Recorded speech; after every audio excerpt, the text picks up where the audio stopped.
Hello friends, welcome to study with Mayank. मैं हूं आपका मयंक और आज ला रहा हूं मैं आपके लिए एनसीईआरटी ज्योग्राफी क्लास 6 से चैप्टर नंबर 3। ठीक है, यहाँ पर आज हम लोग जो है पृथ्वी की गतियों के बारे में जानेंगे। देखेंगे यहाँ पर कि पृथ्वी की गतियों के कारण किस प्रकार हमारे यहाँ जो है दिन रात का बनना होता है, किस प्रकार हमारे यहाँ मौसम चेंज होता है, यानी मौसम बदलता है, मौसम परिवर्तित होता है। तो इन सब बातों को हम इस चैप्टर के अंतर्गत देखेंगे। तो आई होप आप लोग प्रॉपर वे में नोट्स भी बना रहे होंगे। साथ ही साथ अगर आपको कोई क्वेरीज करनी हो या फिर आपको कोई डाउट हो तो कमेंट करके मुझे बताइए। ठीक है, तो चलिए स्टार्ट करते हैं आज का वीडियो। देखिए, वीडियो को लाइक शेयर करना ना भूलें। आप लोग इस वीडियो को ज़्यादा से ज़्यादा अगर लाइक शेयर करेंगे तो आई होप आप सभी से रिलेटेड जो भी पर्सन होंगे उन सभी के डाउट क्लियर हो जाएंगे। ठीक है, अब देखिए बात करते हैं, हमारा चैप्टर नंबर 3 यही है, पृथ्वी की गतियाँ। जैसा कि कल आपको बताया था कि हमारी पृथ्वी जो है ये आपका पश्चिमी भाग है और ये पूर्वी भाग है, यानी ये अपनी पृथ्वी जो है पश्चिम से पूर्व, देखिए एरो बने भी हैं, ये पश्चिम से पूर्व की दिशा में गति करती है। और पृथ्वी की गति जो होती है वो दो प्रकार की होती है। एक तो यहाँ पर होती है घूर्णन गति। घूर्णन का मतलब मैंने बताया था कि अपने अक्ष पर, यानी कि जैसे आपने लट्टू देखा है, लट्टू होता है अपने अक्ष पर, लट्टू जो है घूमता है। आपने देखा होगा लट्टू इस तरह का, यानी कि ये इस तरह का नीचे लट्टू होता है, ये अपने अक्ष पर ही घूमता है ये। ठीक है, यानी कि अपने अक्ष पर लट्टू इस प्रकार घूमता है ये। तो ये जो होता है, यानी कि ये गति जो होती है घूर्णन गति कहलाती है।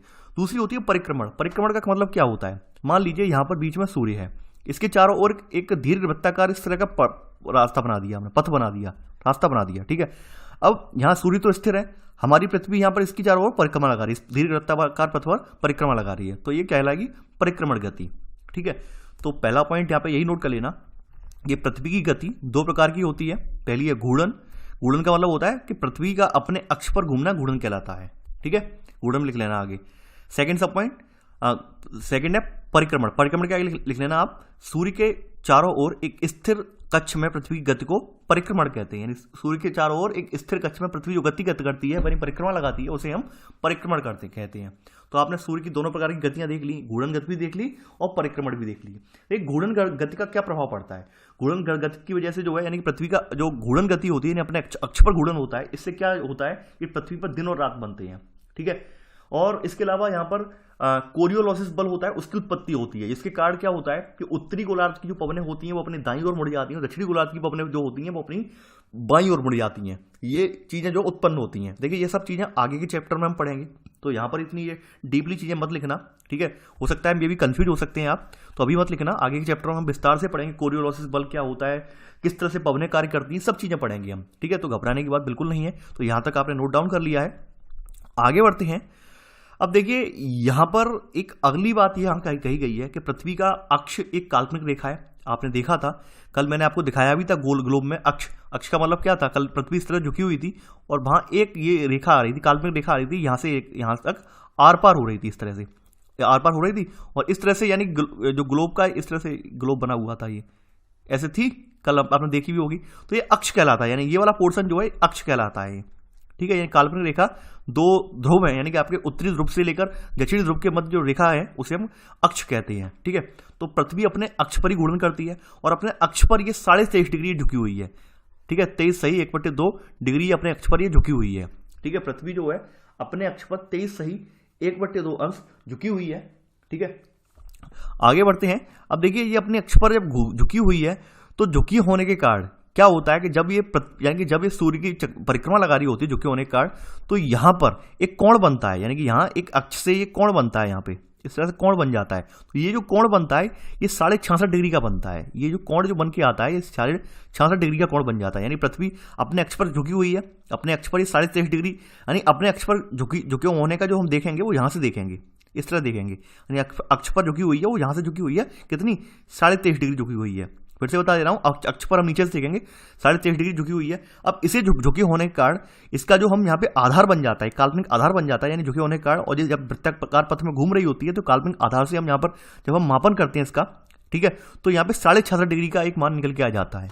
ठीक है, आई होप आपके माइंड में क्लियर हो गया होगा, ये आप देख पा रहे होंगे, लिखा भी है पृथ्वी के कच्ची समतल पर लंब इस तरह का है, और ये उत्तर ध्रुव से लेकर दक्षिण ध्रुव तक जो पड़ा है, यानी कि अक्ष पड़ा है, ये अक्ष है पृथ्वी का। ठीक है, जो कितने अंश झुका हुआ है, ये 23.5 डिग्री झुका हुआ है। तेज सही 1/2 अंश झुका हुआ है, ठीक है। तो अक्ष पर झुके होने की वजह से क्या है, एक ये हमने मान ली थी कि ये कर्क रेखा इस तरह से तिरछी हो रही है, विषुवत रेखा भी तिरछी हो रही है, तो हमने यहाँ से एक काल्पनिक रेखा डाल दी है कि भाई आधार रेखा बना दी इसे। तो आधार रेखा से जो ऊपर जो यानी कि आप देख रहे होंगे ऊपर समकोण वाली रेखा पृथ्वी कच्छी समतल पर जो लंब है उससे जो कोण बन रहा है वो 66.5 डिग्री का बन रहा है, तो ये पृथ्वी का कच्छी समतल कोण कहलाएगा, ठीक है। तो देखिए यहाँ पे अगला पॉइंट नोट करेंगे, सेकंड पॉइंट, कि पृथ्वी का एक अक्ष काल्पनिक रेखा है जो इसके कच्छी सतह से 66.5 डिग्री का अंश का कोण बनाती है, ठीक है, 66.5 डिग्री का कोण बनाती है। सेकंड का सब पॉइंट नोट कर लेना कि वह समतल जो कच्छ के द्वारा बनाया जाता है उसे कच्छी समतल कहते हैं, यानी कि जो समतल, यानी कि नीचे आप देख पा रहे होंगे जो समतल बन रहा है यहाँ पर, तो ये समतल जो बन रहा है उसे हम कच्छी समतल कहते हैं, ठीक है, ये भी आप जान लीजिए। तो आपने सेकंड का सब पॉइंट भी नोट कर लिया है। आगे बढ़ते हैं। अब देखिए आपको ये तो पता ही होगा कि जो हमारी पृथ्वी है गेंद की भांति है, और जब हम गेंद पर एक टॉर्च से रोशनी डालते हैं तो क्या देखते हैं, गेंद का केवल एक हिस्सा ही प्रकाशमान होता है। ये आपके सामने एग्जांपल भी है, यानी कि जब हम टॉर्च से, यानी सूर्य इधर दिखाया गया है, सूर्य की इस पर रोशनी पड़ रही है तो इसका एक हिस्सा ही जो है प्रकाशमान है, प्रदीप्त है, बाद बाकी हिस्सा जो है अंधेरे में है, ठीक है, यानी एक हिस्से भी पड़ रहा है। तो ये आपको देखने को मिलेगा, ये आप जानते ही होंगे, ठीक है। तो यहां पर अगला पॉइंट नोट करेंगे। देखिए अगला पॉइंट, कल मैंने आपको ये भी बताया था कि जो ग्लोब है, ग्लोब पृथ्वी का छोटा सा मॉडल है, और जैसी ग्लोब की आकृति होती है सेम इसी व्यवहार में पृथ्वी की आकृति भी है, ठीक है, पृथ्वी भी ऐसी व्यवहार में। तो देखिए अगला पॉइंट यहाँ पे नोट करेंगे, थर्ड पॉइंट, ग्लोब पर वह व्रत जो दिन तथा रात को विभाजित करता है उसे प्रदीप्त व्रत कहते हैं। देखिए ये जो व्रत आप देख पा रहे होंगे जो पृथ्वी को दिखा रहा है, यानी ये यहाँ पे व्रत बन रहा है, यहाँ पे पृथ्वी से यहाँ तक एक व्रत बन रहा है, तो ये दिखा रहा है कि भाई इस हिस्से में जो है प्रकाश है, यानी ये हिस्सा जो प्रकाशमान है और ये हिस्सा अंधकार में है, इसे क्या कहेंगे हम, इस व्रत को प्रदीप्त व्रत बोलेंगे, ठीक है। ये व्रत बन रहा है इसे हम प्रदीप्त व्रत बोलते हैं, ठीक है। थर्ड पॉइंट नोट कर लेना, ग्लोब पर वह व्रत जो दिन तथा रात को विभाजित करता है उसे प्रदीप्त व्रत कहते हैं, ठीक है। देखिए ये जो व्रत है ये आप देख पा रहे होंगे ये अक्ष के साथ नहीं मिलता है, जैसा कि आप चित्र 3.2 में, यानी अक्ष के साथ ये व्रत नहीं मिल रहा है, अक्ष से आगे पीछे है, ठीक है। क्योंकि अक्ष के साथ इसलिए नहीं मिल रहा है क्योंकि अपनी अक्ष पर पृथ्वी जो है 23.5 डिग्री झुकी हुई है, इस वजह से अक्ष से पूरी तरह से नहीं मिल रहा है। अगर यही जो अक्ष है, पृथ्वी अगर झुकी नहीं होती, पृथ्वी ऐसी होती, यानी लंबवत ये अक्ष होता है इसका, इस तरह लंबवत अक्ष होता तो क्या होता, लंबवत अक्ष होता तो ये होता यहाँ पर कि भाई ये पूरा एक अक्ष कवर कर रही होती, ठीक है, अक्ष का एक भाग कवर कर रही होती, लेकिन ऐसा है नहीं, अक्ष जो है झुका हुआ है, इस वजह से पृथ्वी जो है अक्ष व्रत के अक्ष के साथ नहीं मिलती है, यानी कि ये जो व्रत बनता है वो व्रत जो पृथ्वी के अक्ष के साथ नहीं मिलता है, ठीक है। और आपको ये तो पता ही है पृथ्वी को अपने अक्ष पर एक चक्कर पूरा करने में लगभग 24 घंटे का समय लगता है, लगभग। देखिए अब मैं एग्जैक्ट बता दे रहा हूं यहाँ पर, आप देखिए चौथा पॉइंट करके यहाँ पे लिख लीजिए कुछ इंपॉर्टेंट फैक्ट घूर्णन के संदर्भ में, ठीक है। घूर्णन के संदर्भ में चौथा पॉइंट आप लिखते जाइए कि पृथ्वी अपने अक्ष पर, ठीक है, 1670 किलोमीटर प्रति घंटा की चाल से, 1670 किलोमीटर प्रति आवर, ठीक है, प्रति घंटा, 1670 किलोमीटर प्रति घंटा की चाल से, ठीक है, 23 घंटे 56 मिनट, 23 आवर 56 मिनट और 4 सेकंड में अपना एक घूर्णन पूर्ण करती है, ठीक है। ये लिख लेना, ये एग्जैक्ट मैं आपको आंकड़े दे रहा हूं, ये आंकड़ों कोई फेरबदल नहीं है, एनसीईआरटी में नहीं आंकड़े, अलग से लिखवा रहा हूं आपको, एक्स्ट्रा मैंने बुक से निकाले हैं आंकड़े ये, तो ठीक है। कि चौथा पॉइंट लिख लेना आप कि पृथ्वी अपने अक्ष पर, यानी पृथ्वी 1670 किलोमीटर प्रति घंटे की चाल से 23 घंटे 56 मिनट व 4 सेकंड में एक घूर्णन, अपने अक्ष पर एक घूर्णन पूरा करती है, ठीक है। और इसी की वजह से क्या होता है, दिन रात बनते हैं, इसी में लिख लेना, इसी के कारण दिन रात बनते हैं, ठीक है। तो ये आपको एग्जैक्ट बता दी, अगर आपसे कहीं पूछा जाए कि पृथ्वी अपने अक्ष पर जो घूर्णन कर रही है कितने किलोमीटर प्रति घंटे की रफ्तार से कर रही है, तो आप बता देंगे 1670 किलोमीटर प्रति घंटे की रफ्तार से अपने अक्ष पर घूर्णन कर रही है, ठीक है। ये आप माइंड में क्लियर हो गया होगा चौथा पॉइंट। आगे बढ़ते हैं। अब देखिए पृथ्वी की जो दूसरी गति आती है वो आती है आपकी परिक्रमण गति आती है, परिक्रमण गति आप देख चुके हैं। तो पृथ्वी की जो परिक्रमण गति है वो 300, यानी कि पृथ्वी एक वर्ष यानी 365 से 1/4 दिन में सूर्य का एक चक्कर लगा पाती है। यानी सूर्य आप देख पा रहे होंगे, ये सूर्य है, सूर्य का जो चारों ओर से चक्कर लगाना है तो ये पूरा दीर्घवृत्ताकार कक्षा में 365 से 1/4 दिनों में चक्कर लगा पाती है, ठीक है।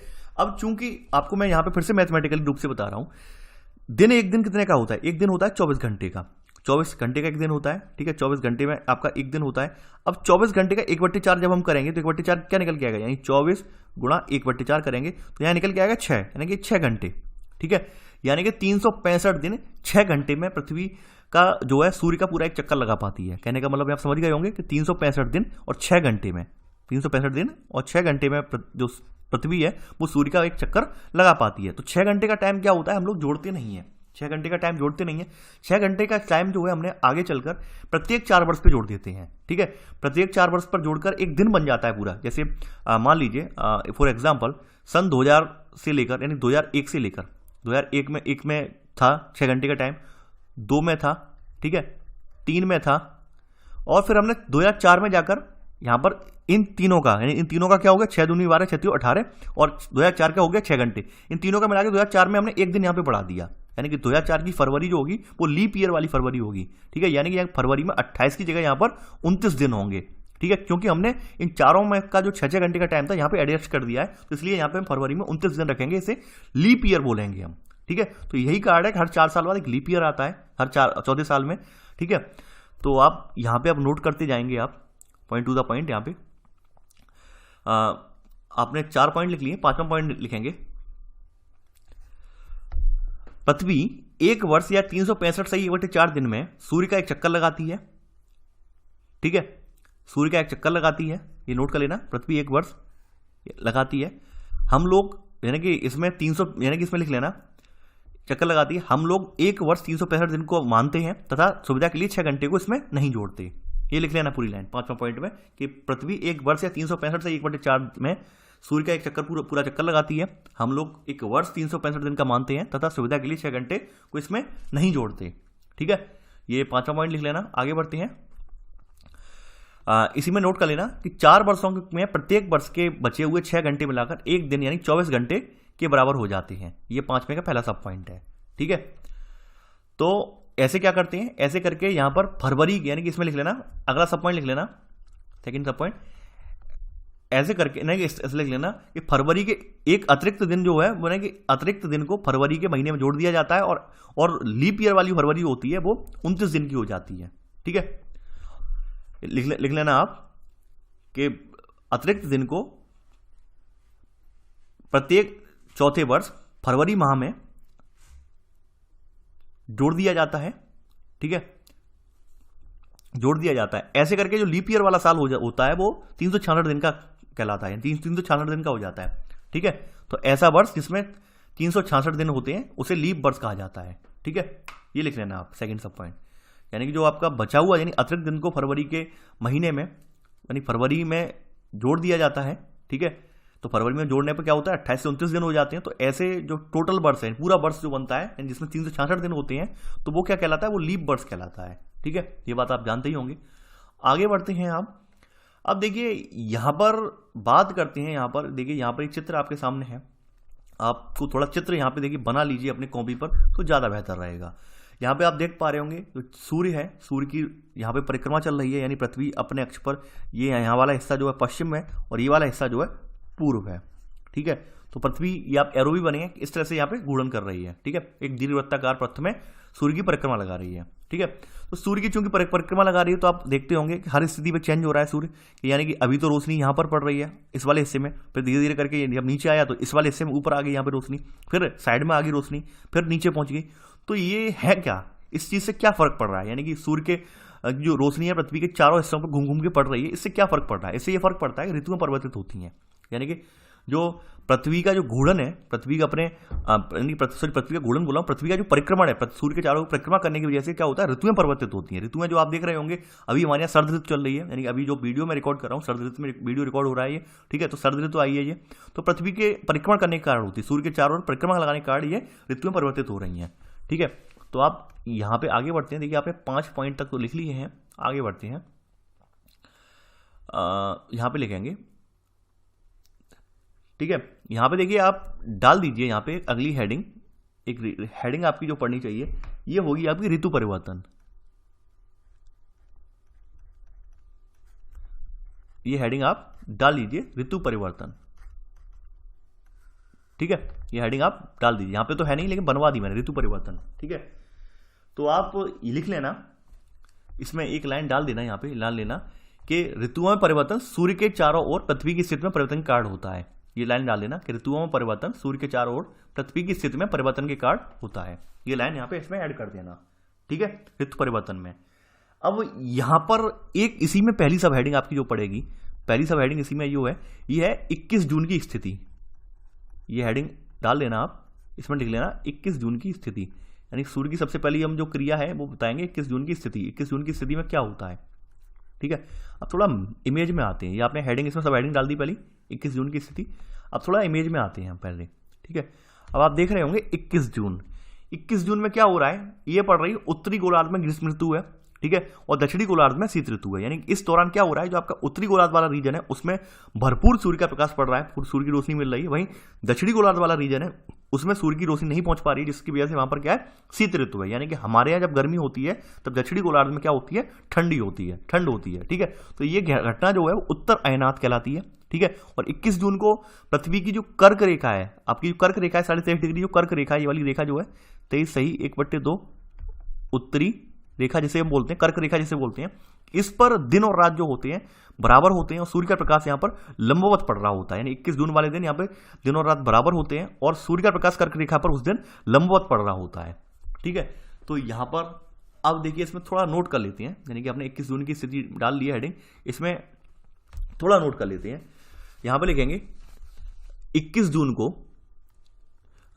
उत्तरी गोलार्ध सूर्य की तरफ झुक इस तरह लिख लीजिए कि सूर्य की, यानी 21 जून को उत्तरी गोलार्ध में सूर्य की किरणें कर्क रेखा पर सीधी पड़ती हैं, ठीक है। 21 जून को उत्तरी गोलार्ध में सूर्य की किरणें कर्क रेखा पर सीधी पड़ती हैं, ठीक है।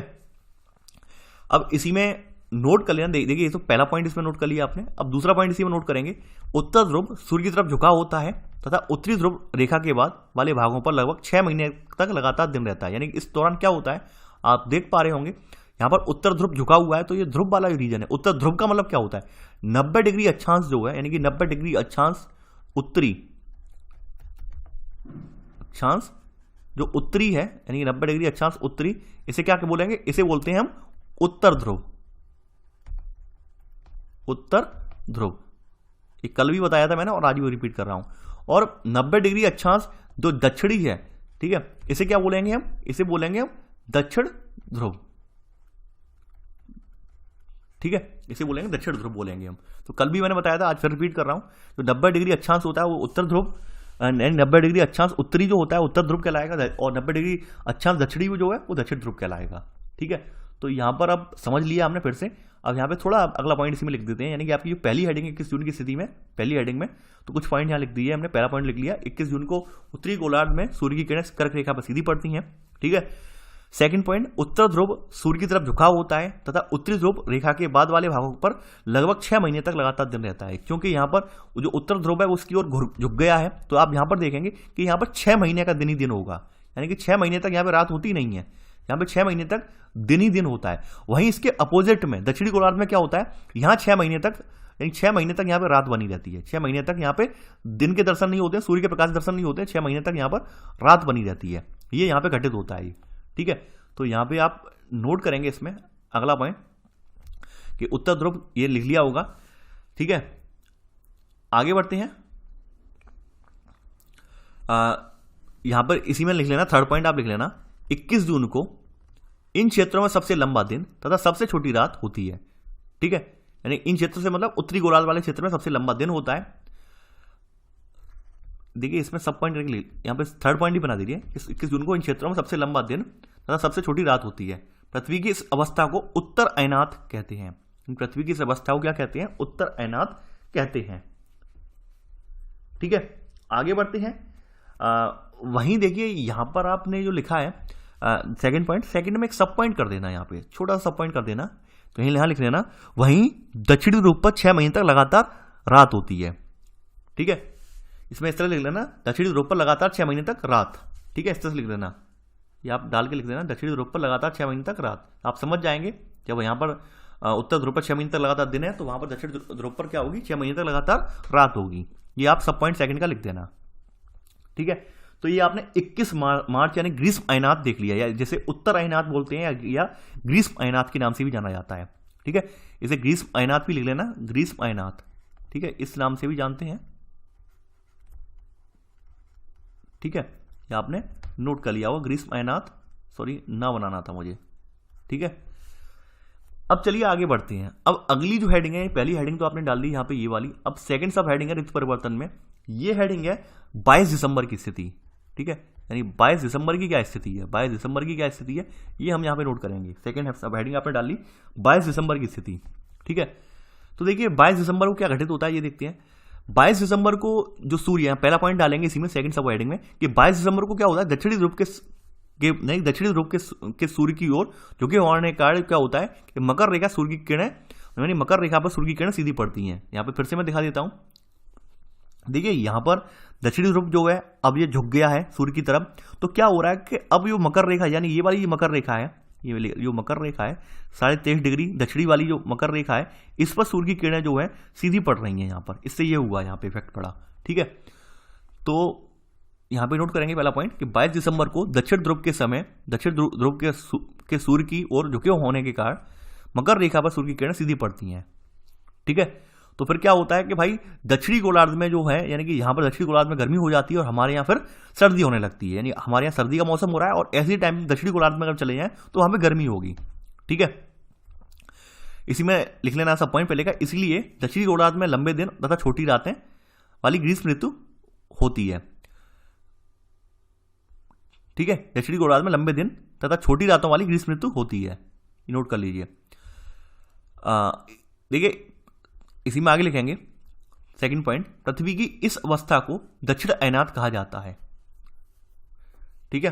पृथ्वी की इस अवस्था को जो है दक्षिण अयनात कहा जाता है। थर्ड पॉइंट और डाल दीजिए यहाँ पे, ऑस्ट्रेलिया में ग्रीष्म ऋतु में क्रिसमस का पर्व मनाया जाता है, ठीक है। क्योंकि ऑस्ट्रेलिया जो है दक्षिणी गोलार्ध में पड़ता है, तो इसलिए ऑस्ट्रेलिया में जो क्रिसमस का पर्व होता है 25 दिसंबर को मनाया जाता है समूचे विश्व में। तो ये ऑस्ट्रेलिया एकमात्र ऐसा देश है जहां पर ये ग्रीष्म ऋतु में मनाया जाता है। पूछा जाता है काफी बार, ये छोटे छोटे एग्जामों में, एक दिवसीय एग्जाम पूछ भी लिया गया है। आप लोग ऐसी बातों को गौर नहीं करते हैं, ध्यान नहीं देते हैं, लेकिन यही बातें आपको मात दे देती हैं कभी कभी, ठीक है।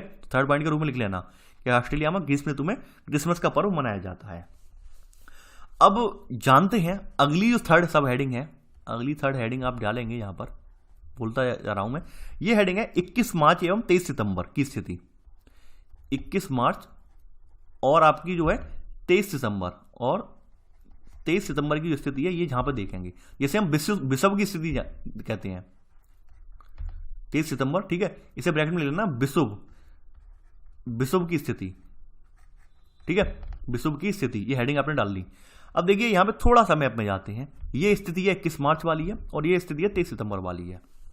इस दौरान क्या होता है, इस दौरान जो आप देख रहे हैं हिस्सा, ये आपका जो है विषुवत रेखा वाला हिस्सा जो होता है लगभग सूर्य के सामने आ जाता है।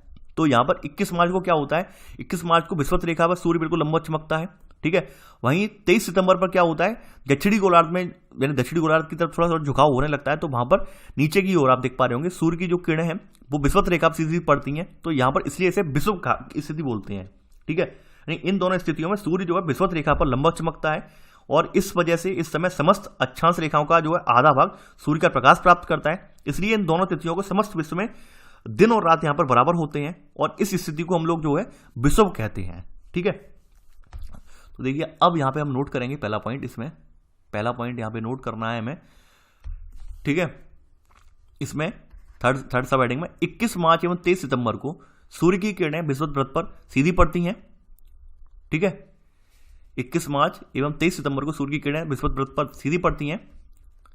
इसी में सब पॉइंट लिख लेना। इस अवस्था में कोई भी ध्रुव सूर्य की ओर नहीं झुका होता, यानी जो विषुव वाली स्थिति है इसमें क्या होता है कि कोई भी जो ध्रुव है वो सूर्य की ओर झुका नहीं होता है उस समय, ठीक है। इसलिए पूरी पृथ्वी पर क्या होता है, दिन रात बराबर होते हैं, इसलिए पूरी पृथ्वी पर दिन रात बराबर होते हैं, इसे विषुव कहा जाता है। यानी इस स्थिति को क्या कहते हैं, हम विषुव कहते हैं, ठीक है।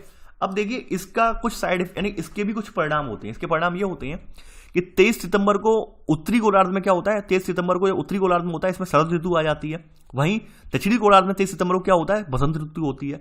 21 मार्च को हमारे यहाँ उत्तरी गोलार्ध में विपरीत होता है, उत्तरी गोलार्ध में हमारे यहाँ बसंत ऋतु स्टार्ट होती है, वहीं शरद ऋतु वहीं दक्षिणी गोलार्ध में इस तारीख से शरद ऋतु स्टार्ट हो जाती है। ये यहाँ पे देखने को मिलता है, ठीक है। तो सेकेंड पॉइंट नोट करेंगे हम इस तरह से 23 सितंबर को,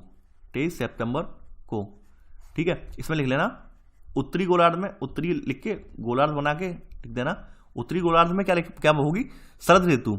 उत्तरी गोलार्ध में डैश लगा के शरद ऋतु, ठीक है, इसी में लिख देना सब पॉइंट, यानी इसी में दक्षिणी गोलार्ध में क्या होगी, बसंत ऋतु, ठीक है, यहां पे लिख देना डैश लगा बसंत ऋतु, ठीक है। ये सेकंड पॉइंट है। थर्ड पॉइंट यहां लिख लेना 21 मार्च को डैश लगा के उत्तरी गोलार्ध में बसंत ऋतु और दक्षिणी गोलार्ध में शरद ऋतु होती है, ठीक है। तो आप समझ गए होंगे। विषुव वाली स्थिति में एक बात स्पष्ट अपने माइंड में रखना कि इस समय कोई भी ध्रुव जो है वो पृथ्वी, यानी कि कोई भी ध्रुव जो होता है सूर्य की ओर झुका नहीं होता है, इसलिए पूरी पृथ्वी पर क्या होते हैं, दिन रात समान होते हैं 21 मार्च और 23 सितंबर को। तो इस स्थिति को क्या कहते हैं, विषुव कहते हैं, क्योंकि विषुवत रेखा पर जो किरणें हैं सूर्य की सीधी पड़ रही होती हैं, तो इस स्थिति को क्या नाम दिया गया है, विषुव स्थिति नाम दिया गया है, ठीक है। तो आई होप आपके माइंड में चीजें क्लियर हो गई होंगी, ठीक है। तो आपके माइंड में चीजें क्लियर हो गई होंगी, आई होप। इसके अलावा आप लोग जो है चैनल के जो मैंने डिस्क्रिप्शन बॉक्स में भी वीडियो का लिंक दे दिया है, एमसीक्यू का लिंक दे दिया है, एमसीक्यू वाले वीडियो का, तो आप एमसीक्यू वाला वीडियो जाके जरूर देखें, ठीक है। और आप ये तो पता लगाएं कि भाई हमने इस चैप्टर से कितना सीखा है, कितने अच्छे नोट्स बनाए हैं, ठीक है, तभी आप कुछ कर पाएंगे।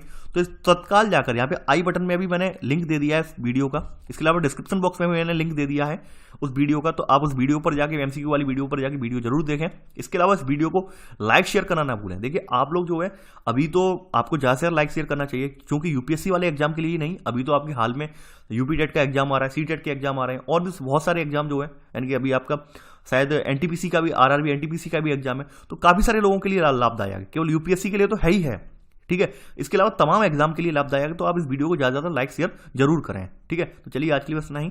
Thanks for watching. जय हिंद।